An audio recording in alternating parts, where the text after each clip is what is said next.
Hello, everybody, and welcome to the Decouple Podcast, where we explore the science and technologies that can decouple human well-being from its ecological impacts, and the politics that can make decoupling possible.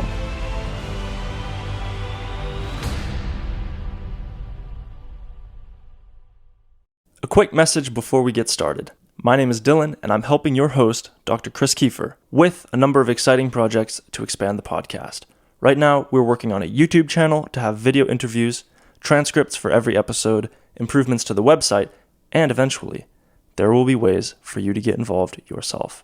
Decouple will always be ad-free, so if you enjoy the show, please consider donating. You can find a link to our Patreon in the show notes and on the website, decouplepodcast.org. Thank you so much, and enjoy the episode. Welcome back to Decouple. Today I'm joined by Paul Blustein. Paul is a former Rhodes scholar, journalist, and writer who has written about economic issues for more than 40 years. His latest book, Schism, China, America, and the Fracturing of the Global Trading System, was published in September 2019.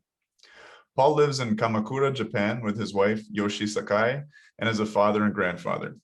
A professional interest of Paul's, following his experience of living through the March 2011 earthquake, is the Fukushima nuclear accident. Paul, welcome to the show. Well, thanks for having me. A pleasure to be here. All right, Paul. I usually get my guest bona fides out of the way, and then I like to get more of a sort of personal side, a personal introduction. Maybe tell us a bit about yourself and how you ended up living in Japan. Oh, it's pretty simply a case of spousal accommodation. My wife is Japanese and wanted to move back after 11 years of living in the U.S. And I love it here. It's very nice, very pleasant. Yeah.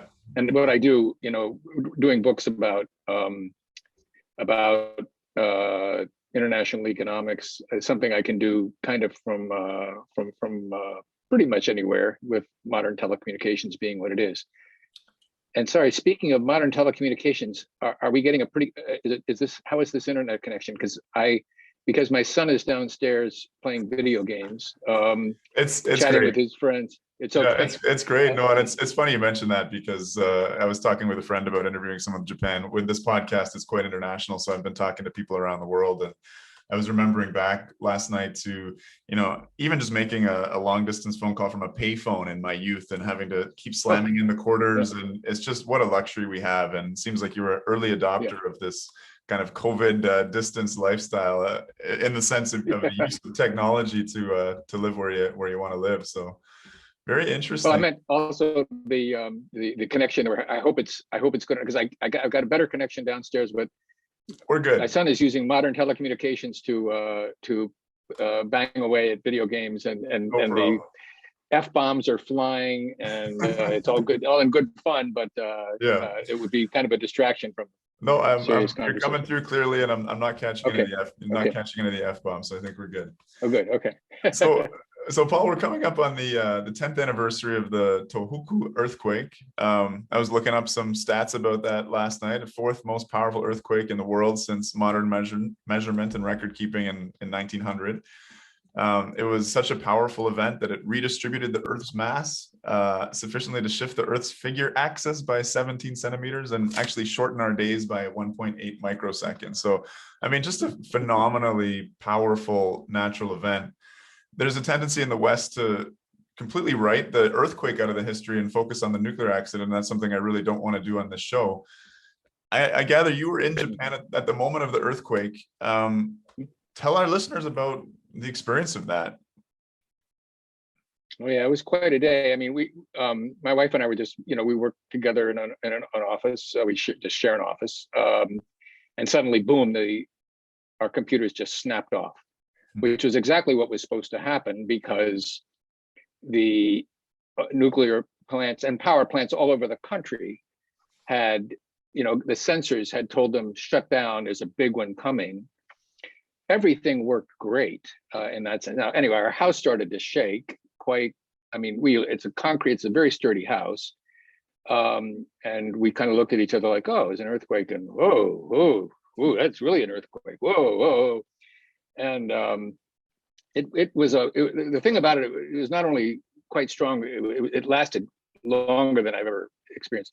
So we went through some excitement getting our kids back home. But one of my sons had to spend the night in Yokohama at the home. But I mean, we had no idea what was going on because all the power had no way of seeing the news, and we wanted to conserve our cell phones for whatever, we didn't know what.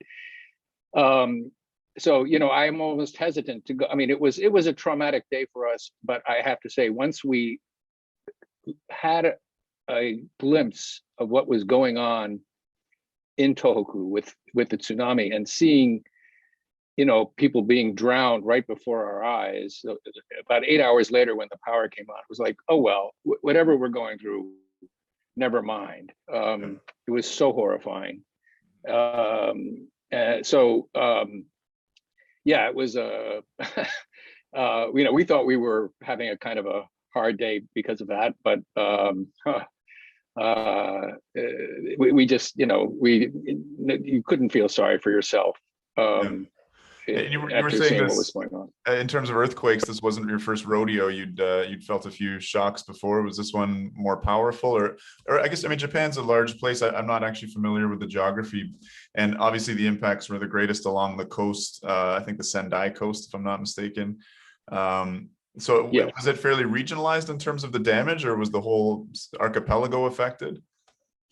Well, I mean, we're about more than 200. I haven't calculated. I forget what we calculated once. It's about 250 miles, I think, from the epicenter, and we really felt it, which gives you some idea of how enormous. Japan, in terms of area, is about the same as California. Wow. Okay. I mean, that's not much for a Canadian, I know, but yeah, I mean, we really felt it. But the thing is, everything worked. I was a reporter covering the Kobe earthquake in 1995, which was, where buildings collapsed and fires started. And that was partly because a lot of that was in a very low income, poor part of town. And they've really upped the standards for construction since then. People get tax credits for earthquake proofing their homes. Everything worked. Trains stopped right on their tracks. Elevators stopped between floors and then moved up just one floor and opened up and let people out. All over the country, stuff worked beautifully, except for one thing, which was at Fukushima Daiichi, they didn't have the backup generators on high enough ground to prevent those from being inundated and everything shutting down there and things starting to melt down. If those backup generators worked, until they were inundated, right? So that was that was a major flaw. But everything else, because I mean, it was one hell of a powerful earthquake. Yes, the fact that we felt it here as strongly as we did. Now, our house didn't break or anything. Nothing fell, but and you're not anywhere coastal, so the tsunami didn't impact you guys at all. No, we are coastal, but it's not. Yeah, we're on a different. We started getting flyers in our mail. We're up actually fairly high up on the side of a small mountain, but we started getting flyers in our mailbox saying, "Would you like to, sell to people who are living close to the beach?" Wow, yeah. Because there could very well be a very severe tsunami in our town, but where we are is actually the evacuation point. No, it's a very worrisome thing in Japan. I mean, it's an incredibly safe country in almost every respect that you can think of, right? But it's on a seismic. What you were mentioning about the country, it's a very rich country, and it's engineered in such a way that I guess this was the chink in the armor. I mean, there was I remember seeing images of a fire, I think at an oil refinery, a natural gas plant, which was often, that image was often used to misrepresent it in a way to say Fukushima Daiichi blew up, and they were not combustion explosions with fire, but hydrogen explosions. So anyway, a small detail, but yeah, I mean, you mentioned the impact, and and as of 2015, there were still 250,000 people living away from their homes in temporary housing. 15,000 deaths, mostly from drowning, blunt trauma. I guess some people just were never found as well, which that's, I think, one of the hardest things on families is just not knowing or holding out hope in some way. And so, yeah, I mean, a major impact. So, I guess cutting a bit more to the chase here, the way I kind of came across some of your writing on the aftermath of the earthquake, and particularly on Fukushima, was a Twitter post. And the Twitter post begins with a picture of a Fukushima district sake that you're planning on sort of cracking open on the anniversary of the Tohoku earthquake. I gather, I mean, I'm imagining this was a national trauma and it's marked in some way, and you probably have your own way of doing that with your family. But you really make a point of, and I think you've made a point of, supporting the farmers of the Fukushima prefecture by drinking their sake and eating and promoting produce from their prefecture. Can you tell us a little bit about that decision? And I think, looking through some of your work and your writing from, I think there was a March 17th piece, you were a very early messenger of, okay, calm down, everybody. This kind of hysteria around radiation is not helping the cause here. So yeah, maybe tell us a little bit about your decision to support the prefecture in the way that you did, and we'll get it. I guess after that we'll get into your early reactions, and I guess you did a bunch of research in the days afterwards to figure out your own sense of, God, should we evacuate? What should we do? I mean, you're a family man. I guess you got to make those decisions or think through that. So start off with your decision to support the farmers, and then let's explore that second topic. Okay. Yeah. Well, I mean, fairly soon after, I'd say, in the weeks after, when all the worries started about the food, I mean, of course, until things settled down and until a regime could be established for testing the food, it made sense for people to be cautious about it. But the Japanese government really handled that very well. They drastically lowered the threshold for safety for food, and it had been 1,200 becquerels per kilo, or I can't. Here it may have been 1,000. In Europe and the U.S., it's 1,200 becquerels or 1,000 becquerels per kilogram. For as the allow, what's considered to be perfectly safe. The Japanese government had something similar. They lowered it to 100, so it was like by basically 10. They made it 10 times more stringent because they knew that they had to do this to establish trust in the food supply. And they began a fairly massive testing program. Now, a big part of the problem was that people, didn't trust what the authorities were saying, and I've got a long story about who I blame for that. It's an American official, but anyway, that's another long story. So anyway, a lot of people were just refusing to buy food from because they didn't trust what the authorities were saying, that we're testing it, it's perfectly safe. They thought this was more, where the authorities were trying to mask the severity and the health risks. Our attitude was, look, this is Japan. The civil servants here are, with very few exceptions, extremely honest and public spirited. And the farmers are extremely concerned about making sure that what they put in, into the food chain is of the highest. Of course, Japanese farmers are famous for the quality of their food, but in this case, they also wanted to make sure that it was safe. So I can't say with 100% certainty that there is no way that any food that was sold in Japanese supermarkets that gets into the food chain here might be over that 100 becquerels, per kilo limit. But for us to find something in our supermarket, we thought it was almost zero risk. Yeah. And look, at that time we had elementary school age kids, and we're not going to feed them food that we think is unsafe. Mm-hmm.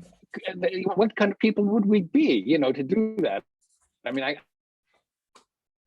got a lot of grief for this from people commenting on my article saying, "Oh, I feel so sorry for your children. This is child abuse and this kind of thing." Well, we would never, just to make a political statement, because we're not nuclear power activists or anything like that. We're not. We're completely agnostic. We just felt very sorry for these farmers whose goods were, we thought, being very unfairly tainted. And I don't want to make it sound like we were being so noble. There were millions of people in Japan who were doing the same, who were also special ordering food from Fukushima prefecture. We were getting what they're called gambaru paku, which means hang in there packages. And it contained all sorts of kind of fruit and vegetables and so forth. And it is tested. Now, you probably heard that people were so distrustful of the authorities that they were setting up independent testing facilities. Right. And they would they'd bring like a bag of rice because they would be worried about feeding it to their kids. And these stories would be very dramatic. "Oh, I'm so anxious. Oh my God, I don't trust the government." And these stories would be, so they put it in a machine, and they put a lot of money into these machines because people were willing to pay to have their food independently tested. And at the end of the story, it was always, well, that bag of rice turned out to be okay.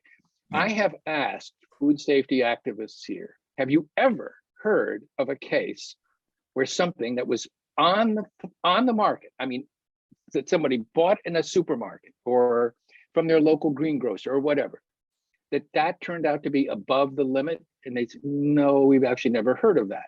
Yeah. I mean, there is food in, if you go to the area around the nuclear plant and you go foraging in the forest for wild mushrooms, you're probably going to eat something that you should. Yeah. Yeah, no, I mean, a lot of points that you bring up here. But that, of course, does not get put in the food chain, right? Yeah. So, yeah. No, a lot of, that was obviously different than Chernobyl, where people were doing a lot more of that foraging and the food supply wasn't as regulated, yes. or not regulated at all. I mean, people didn't know about the accident in the area. You bring up a lot of interesting points here. Again, the Soviet authorities there didn't. Yeah, I mean, the audience, I think my audience is generally pretty aware of radiation units, which is, I mean, that's a hard thing to get your head around. But the for instance, the becquerel, which is the decay of a single radioisotope per second, and I think a lot of people, and myself included, didn't have that realization that the whole world around us is radioactive, but that the European limit is 1,000 radioactive decays per second per kilo of food that you eat. I think that would be shocking to a lot of people that are just not aware of the natural phenomenon that radiation surrounds us at all time, and that there's such drastically different levels of natural background radiation around the world, from Ramsar, Iran, where it's 100 times higher than where I live right now, right? Or Kerala, India, where it's it's about 20 times higher than where I am right now. And I think another big issue is they think that artificial sources of radiation are somehow more dangerous or more harmful, but it's all a wash in terms of the biological impact. And another unit that we use, I'm nerding out here as a physician a little bit, but the millisievert, I mean, the dose and the unit is adjusted based upon the type of radiation. Is it gamma, alpha, beta? What tissue of the body is it hitting? What route of exposure are you getting? Is it internally inhaled? Is it an external exposure? So it's a very interesting phenomenon. And I think you were saying, to their credit, they dropped the radiation limits from 1,000 to 100. I think there's a criticism as well that created more hysteria to a degree. And certainly I think there's been an impact on Fukushima agriculture in terms of, because that limit's set so low. I've heard that there's been a lot of efforts to sort of bulldoze topsoil and put it in big bags, and the remediation effort, the costs have really spiraled as a result of that. So that's another interesting point. I think the other phenomenon that's very interesting is, I remember watching sort of folks like Helen Caldicott, who's sort of the godmother of the anti-nuclear movement, just reveling in the moment, the first few days after Fukushima, I told you so, and everyone's going to get leukemia. And there's another low dose radiation researcher named Christopher Busby, who started the Foundation for the Children of Fukushima. And he was actually distributing or selling, I think they were calcium and magnesium supplements at grossly inflated prices, like 5 or 10 times what, you can buy these things in the pharmacy, to protect people. And I mean, your efforts sound like they were, the opposite in terms of reassuring people.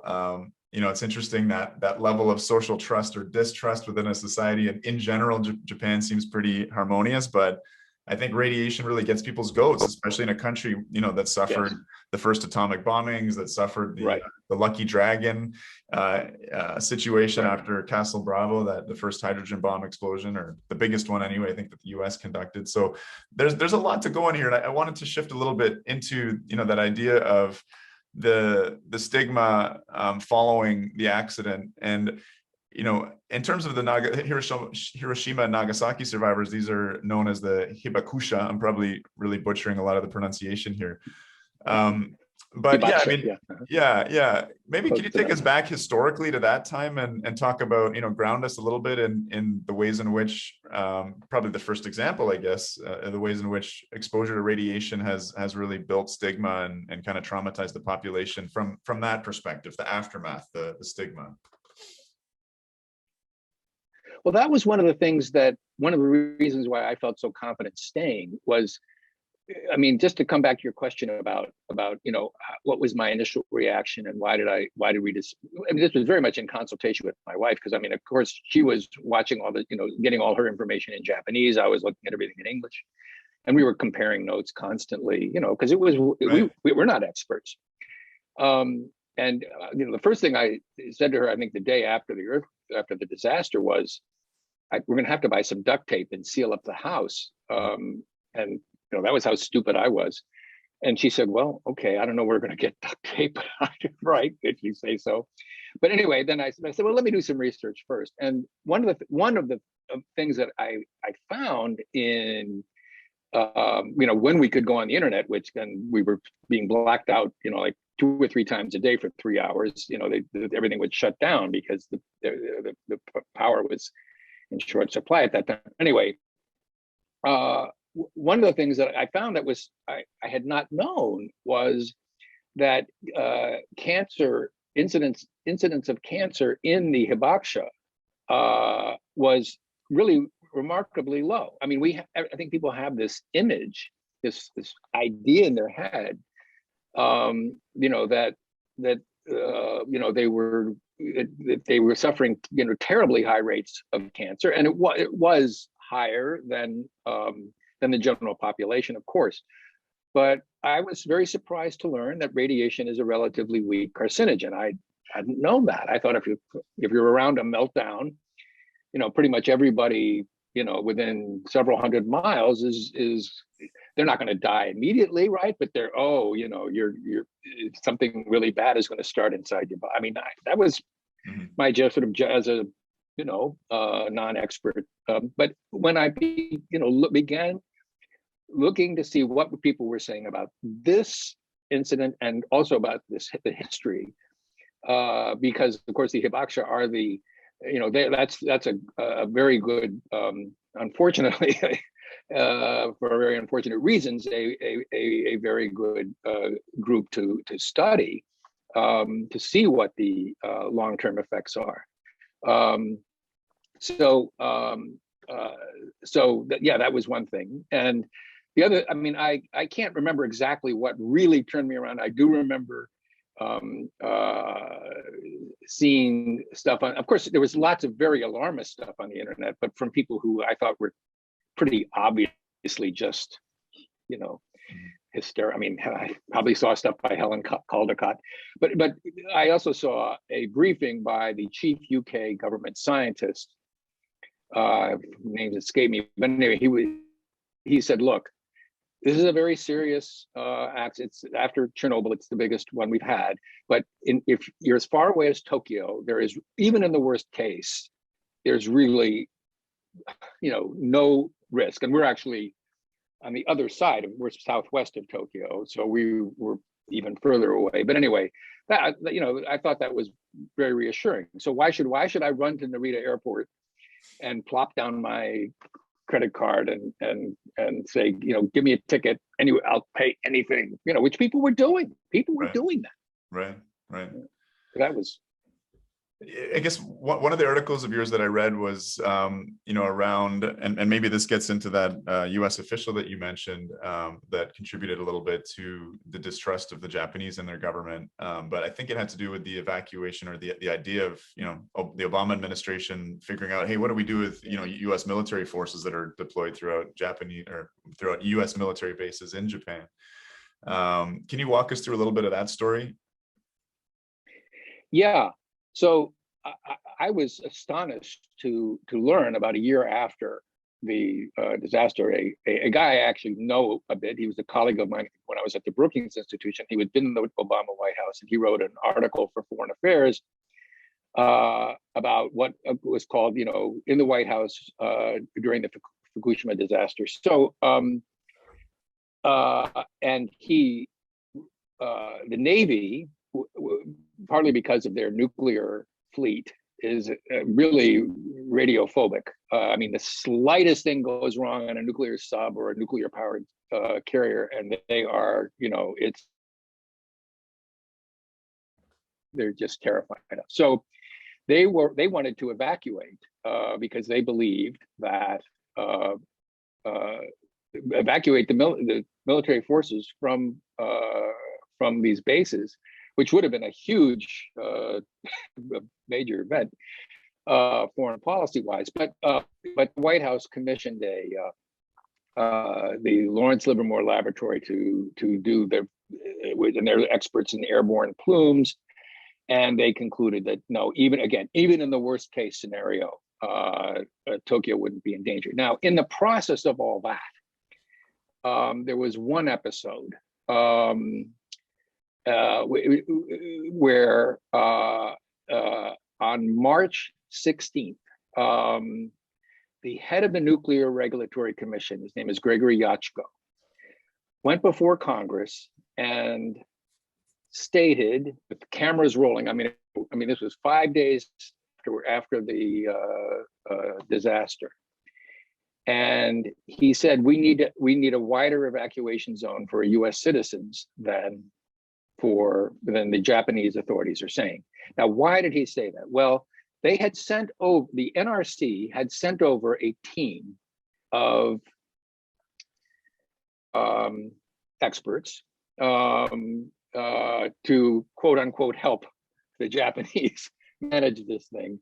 Some of these guys they'd not been to Japan, but they couldn't speak the language. They were like jet lagged to the, it was crazy to do this. But anyway, they misunderstood what they were told, and they were told that there was a very, very dangerous situation in one of the spent fuel pools. Yeah. That it was dry, and that a fire could start, and that would send much more radioactive particles into the air than even a meltdown. So they reported this to him. And all of this, by the way, is in transcripts that are available under the Freedom of Information Act. They're on the NRC website, I think to this day. I went through thousands of pages looking at this stuff. So they told him, in these conversations, these conference calls, they told him about this, what they thought was this very dangerous situation. And he said, well, we're going to need to have a wider evacuation zone for U.S. citizens, and possibly give the order to evacuate all U.S. citizens. Wow. So, that had a tremendous effect on, it was headlines all over the world. TV announcers were going crazy saying, the U.S. government is saying that the situation is much worse than the Japanese government is letting on. And listen, I don't blame my colleagues in journalism for this. They were that was a perfectly understandable, way to write this story. It was dramatic that that the head of the Nuclear Regulatory Commission would say this. Well, again, in these conversations that are transcribed word for word, a few hours after that, in the evening, after he had gone to testify, he had another conference call, and they basically said, "Boss, we're not so sure anymore that we were right." The people at TEPCO, the Tokyo Electric Power Company, the company that runs the nuclear reactor, and the government people are saying, no, no, no, no, no, no. The situation in that spent fuel pool is okay. It's not what what you said. Now, no one was going to go climb a ladder and look, and to see, because it was too dangerous to do that. But they were insistent. This is before there was widespread drone use, I guess, as well, right? I'm just thinking through like what we would do. Drones would have been great, right? Yeah, absolutely. Drones would have been, that would have been the thing. Yeah. So now to me, what he should have done at that point was to say, okay, give a press conference the next day and say, hey, wait a minute. We now have new information. We're not so sure anymore. Mm-hmm. You all have written your story saying the Japanese authorities are downplaying this and are, basically lying. No. They may be right. We're now uncertain about this. He didn't do that. Yeah. So 3 months later, the NRC finally admitted that, and it was true, that this spent fuel pool, this pool holding these spent fuel rods, was full of water, and there was no danger of a fire. So, but by that time, of course, terrible damage had been done to the credibility of the Japanese authorities. It wasn't just the head of it wasn't just the president of TEPCO and the head of the Nuclear Regulatory Commission here and the prime minister and chief cabinet. I mean, it was all the way down the line. The doctors in Fukushima prefecture who are telling people, calm down. You don't have to divorce your husband and take your children to Okinawa. This was a serious problem with stress. Yeah. But people didn't believe those authorities because, now, look, you can't put all the blame for this on Yachiko, because the Japanese didn't do it. They were not very good at communicating. But it was just, if you look back at the stories that were written at that time, and I've looked at transcripts of how CNN covered it. It was a huge, and it was rightfully a huge story. Again, I don't blame the journalists. Yeah. So anyway, they were working, that to me was shocking thing where he didn't want to lose face. Yeah. He didn't want to embarrass himself by admitting that maybe I went overboard. Yeah. And I mean, it's, as a policymaker, you've got a lot of responsibility, particularly, I mean, this isn't quite, yelling fire in a movie theater, but, to correct that. If you did, then there's not a fire, you better tell people really quick, oops, sorry, because those have real consequences. And I mean, in terms of the actual fate, I mean, the earthquake killed about 15,000 people. My understanding is that the radiation from the nuclear accident, there's controversy. Maybe one person who later died of lung cancer, he was recompensed, I think. He was a Fukushima worker, but far more likely, I think, related to smoking. But in terms of, that's the only maybe radiation associated illness from the plant, which is extraordinary.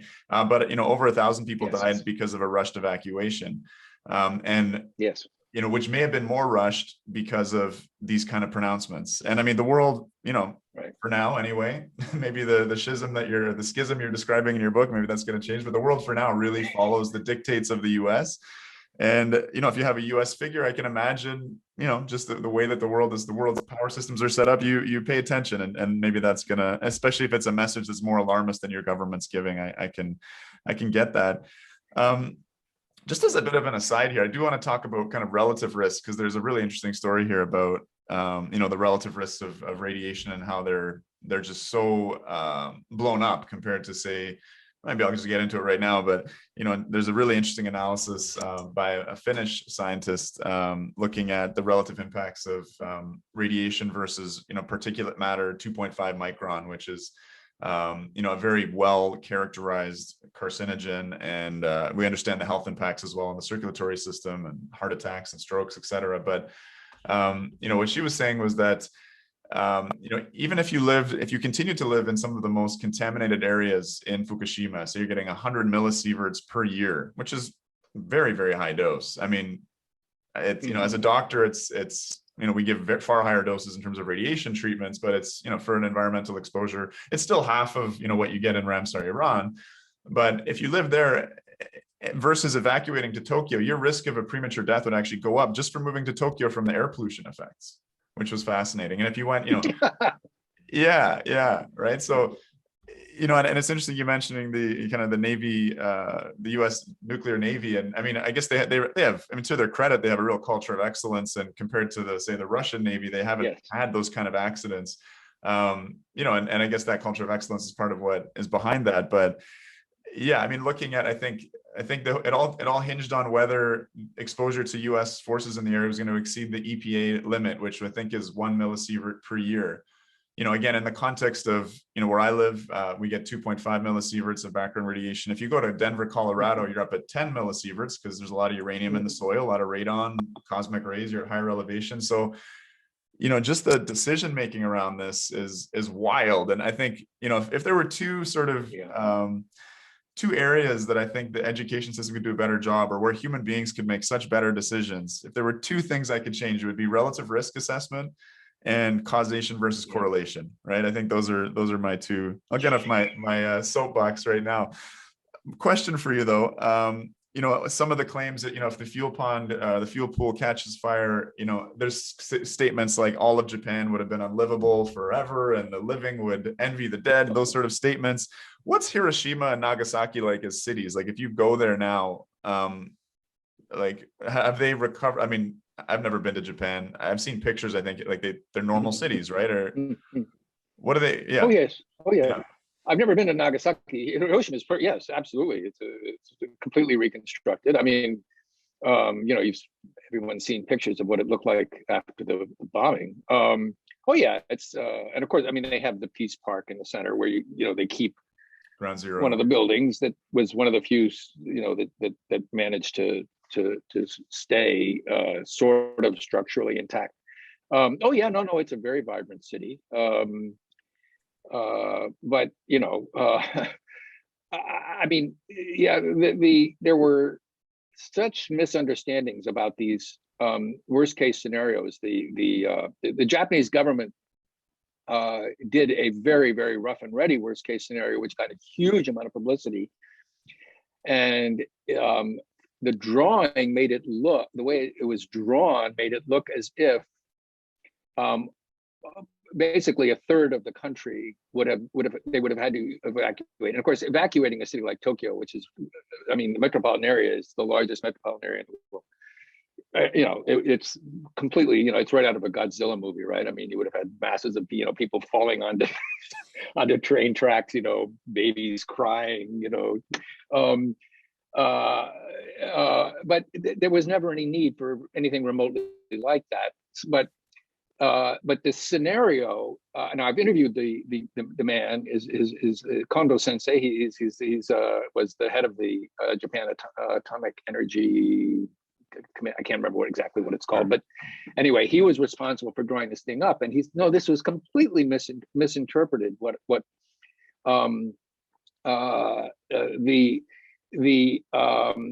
He was talking about if the wind had blown absolutely steadily in one direction, which was very almost never happens anyway, and also since Fukushima Daiichi is on the east coast of Japan, the winds normally blow out to sea there. They do sometimes blow in the other direction. But there's no way that you would have had the winds blowing that strongly in one direction. So he had to sort of the outer limit of what where the radiation could have possibly. And he was talking about the law where you might want to think about relocating people after over a period of like 50 years. But this was interpreted as here's all this huge segment of Japan. If the spent fuel pool had blown up and all these, the worst case scenario had occurred, all of that part of Japan would have had to be evacuated immediately. And he says that's not what this thing said, but that's the way it's been portrayed as, Japan had this incredibly narrow escape. Right. Okay, hasn't been that much harm. People are still astonished to learn that if they're not, that there hasn't been that much harm from radiation, that all the deaths that they read about, all of it was from the tsunami. Right. It was none of it from radiation, and very, very low, no evidence that there's any uptick in cancer even in the area towns close to Fukushima. So this is, there's been so much misinterpretation, and I'm really hopeful that the coverage that'll be coming out today. Actually, I read a very good piece in The Economist just today, which said there's no increase in cancer.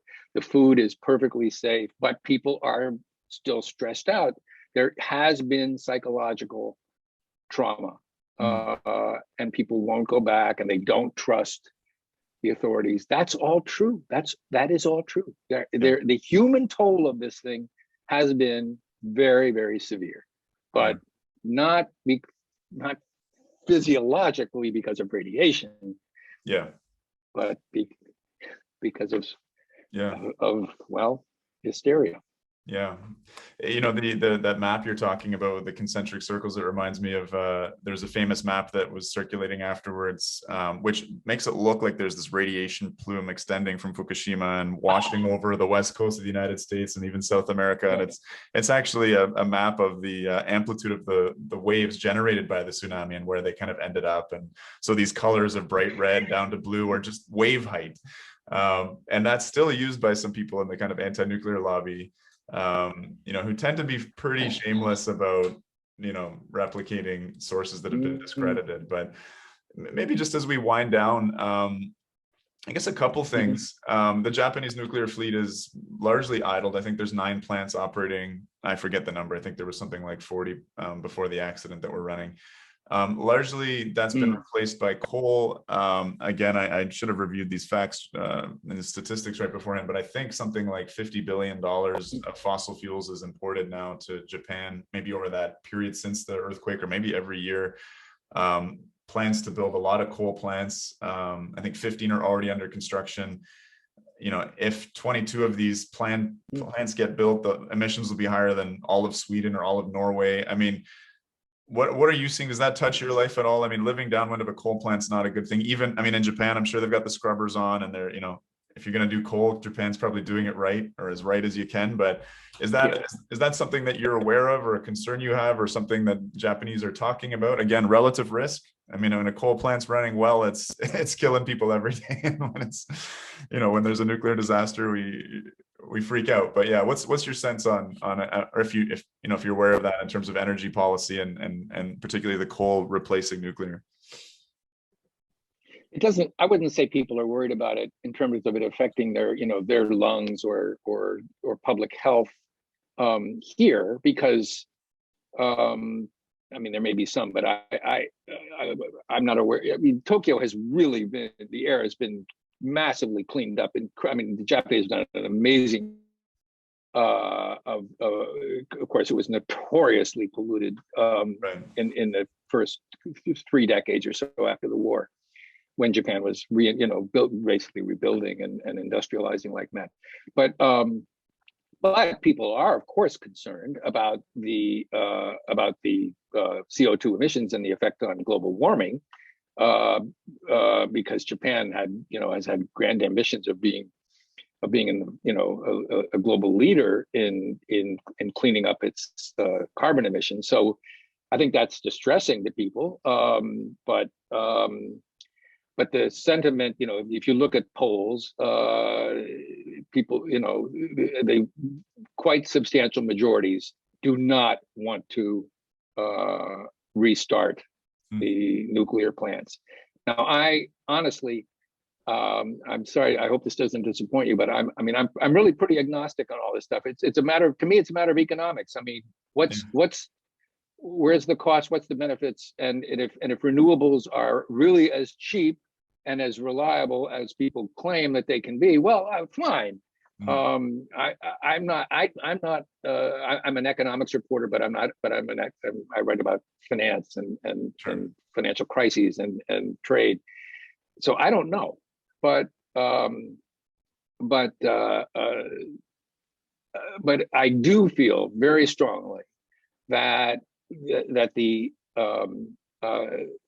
human cost of this disaster, in terms of, I'm just talking about the nuclear part of it, that it was, physiological effects of radiation have been, everyone who's looked at the science realizes now that it was infinite, it was just minuscule. Mm-hmm. And that there have been terrible costs in terms of the stress on families living in Fukushima prefecture, on farmers who've lost their livelihoods because they can't sell the food that they grow. There have been some suicides. To me, that's tragic. That so much suffering, unnecessary suffering, has occurred, and it was a very bad nuclear. It shouldn't have happened. The TEPCO was careless about leaving the backup generators where they did. They were too arrogant. I buy all of that, but then the hysteria that was generated after, and again the failure, the moral failure by Greg Yachko to basically clarify how the damage that he had done to the credibility of the Japanese authorities. I think a lot of thousands, tens of thousands, I don't know, hundreds of thousands of people lives have been adversely affected because of that, and it upsets me. And as an American citizen, I think we owe a great big apology for that. Right. But it's tragic. It isn't all his fault. I don't want to make it sound like it is, because, but it's one reason why we continue to buy food and sake from Fukushima prefecture, and we need to buy rice and vegetables and fruit, and God, we definitely need our sake. Anyway, and why not buy it? It's safe, and it's delicious, and if we can help, and we're not, as I said, we're not unique in that regard. The problem is that there are millions of people in Japan who still do the opposite of what we do. Right. So yeah, just in closing then, March 11th, the 10th anniversary of the Tohoku earthquake. How was it observed in the country? How do you plan on marking it yourself as a family? I'm sure it'll be, there will be at 2:46 p.m., which is the exact moment when the quake hit. There'll be, the whole country will just kind of stop for big moments of silence, and I'm sure the emperor will. There'll be some kind of ceremony, and the prime minister and for us, we will have a meal. My wife has already ordered a really good bottle of Fukushima sake to wash down the rice and fruit and veg and other stuff that that she'll be using for our dinner. And but we do that. I mean, that's not unusual for us. We order a lot of food from there, just as on a routine basis. And you talked about how Helen Caldecott was rubbing her hands with glee after the disaster. Well, I had a lot of comments, people saying, "Oh, I feel so sorry for your children." And I was so touched by their concern, and I'm sure those people will be very, very relieved to know that we're all perfectly healthy. We've been eating this food for 10 years.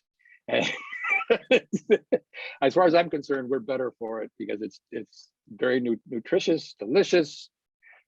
Yeah, and what's hilarious is you're probably eating food that has lower levels of radiation than many people around the world because your regulatory limits are set 10 times lower. So it's actually, I mean, it's all, yeah.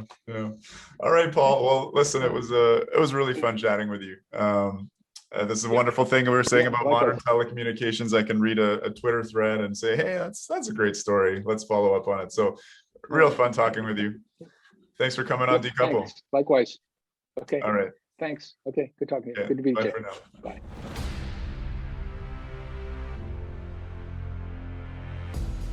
If you enjoyed the podcast, please make sure to subscribe, like, and review us on your podcast platform of choice. Until next time, guys.